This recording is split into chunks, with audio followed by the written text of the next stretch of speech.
News Channel 5's Marissa Bagg with a look at what's been going on this year and the psychology behind it for the men and women who serve here, Marissa. Well, Michael, historically, it's not unusual to have these deputy or officer-involved shootings happening in clusters, but to have 3 in just 5 days is pretty hard to explain, and I've been talking to some experts on crime all day today, and they're trying to wrap their heads around it.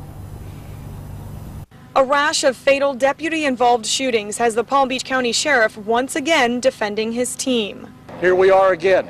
Armed suspect, going to shoot one of the deputies, and then we had to take the action we had. And I stress that. We had to take this action.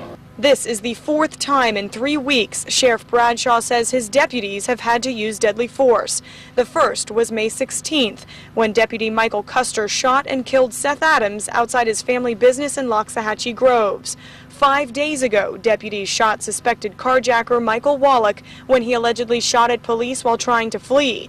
Then just 3 days ago, deputies shot Armando Gonzalez after he allegedly shot his girlfriend multiple times. A canine and a deputy were both injured.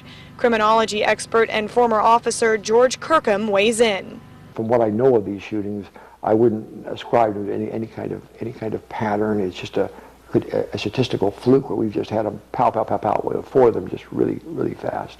Palm Beach County Police Benevolent Association President John Kazanjian blames a number of societal pressures. The economy, the drugs, the alcohol, and don't forget the gun control. There's a lot of guns in the street, that people can have access to. Beyond that, he says it's coincidental. Both Kirkham and Kazanjian admit the string of shootings weigh heavily on other deputies' minds, especially while at work. It's going to heighten their reaction time and their response and their awareness. It's really going to heighten that. So in all this year we have had 7 deputy-involved shootings. Now follow me on this. 4 of them have been fatal.